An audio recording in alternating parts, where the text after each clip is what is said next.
আসসালামু আলাইকুম guys, welcome to my blog. সবাই কেমন আছেন? আশা করি ইনশাল্লাহ ভালো আছেন। সো এটা ছিল মূলত ঈদের পঞ্চম দিনে আমাদের একটু ঘুরতে বের হওয়া। যেহেতু ঈদের পঞ্চম দিন চলে যাচ্ছিল, কোথাও বের হওয়া হচ্ছিল না, সেক্ষেত্রে আমরা একটু বাইরে বের হলাম। প্রথমে আমরা ট্রেনে করে ঢাকার উদ্দেশ্যে আমরা ট্রেনে উঠে গেলাম। এই যে আমরা এখন ট্রেন উঠে গিয়ে যাওয়ার সাথে সাথে ট্রেনটা ছেড়ে দিয়েছিল। অপর পাশ থেকে আরেকটা ট্রেন লাইনে ট্রেন যাচ্ছিলো, সেটাই মূলত ভিডিও ক্লিপ নেওয়া। এই যে আমরা ট্রেনে করে ঢাকার দিকে চলে যাচ্ছিলাম।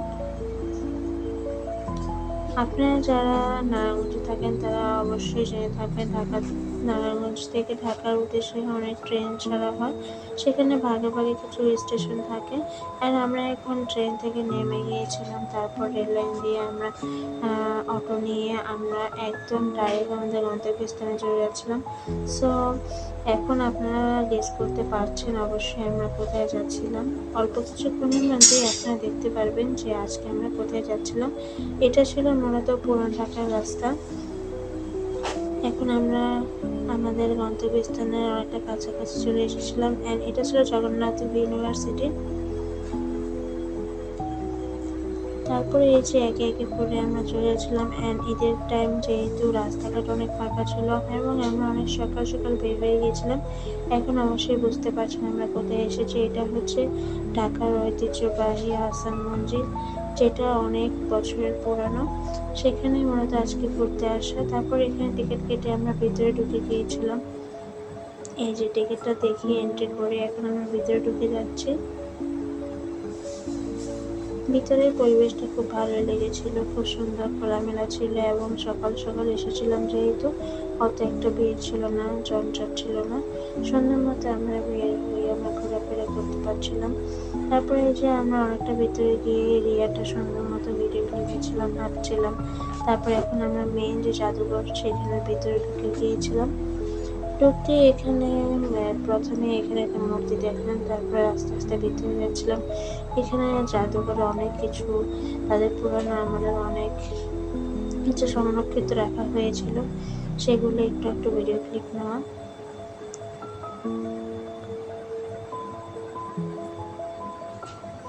এখানে তাদের পুরানো আমলের যে ডাইনিং টেবিল ছিল সেটাও এখানে প্রদর্শন করছিল সবাই মিলে। যারা যারা এখানে ঘুরতে এসেছিল সবাই এখানে প্রদর্শন করছিল। একটা ছিল হাতির দাঁত। একে একে আমরা জাদুঘরের সবকিছু আমরা প্রদর্শন করছিলাম।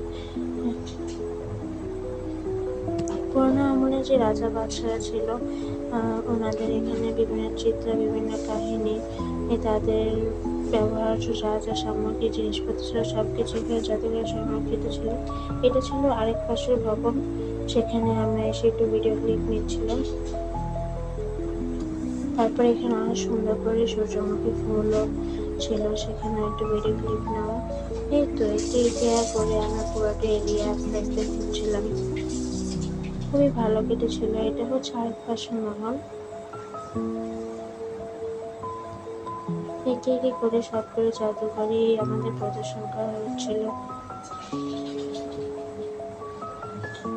জাদুঘরের ভিতরটা কিন্তু ঘুরতে ঘুরতে শেষই হচ্ছিল না। অলমোস্ট আমরা জাদুঘরের ভিতর থেকে বাহিরে সাইডে চলে আসলাম। তারপরে ভিতরটা অলমোস্ট ঘোরা শেষ করে এখন আমরা বাসার উদ্দেশ্যে রওনা দিয়ে দিলাম। এখান থেকে আমরা অটো নিয়ে আবার আমরা স্টেশনে চলে যাব। স্টেশন থেকে ডাইরেক্ট আমাদের গন্তব্যস্থানে। এখানে আমরা ট্রেনের জন্য ওয়েট করতেছিলাম। তারপর অলমোস্ট ট্রেন চলে আসছে, এখন আমরা ট্রেনে উঠে যাব। এই যে ট্রেনে করে আমরা আমাদের গন্তব্যস্থানে আমাদের বাসায় চলে আসছি। তো ভিডিওটা সবার কেমন লাগছে অবশ্যই জানাতে ভুলবেন না। Thanks for watching. সবাই ভালো থাকবেন, সুস্থ থাকবেন। আল্লাহ হাফিজ।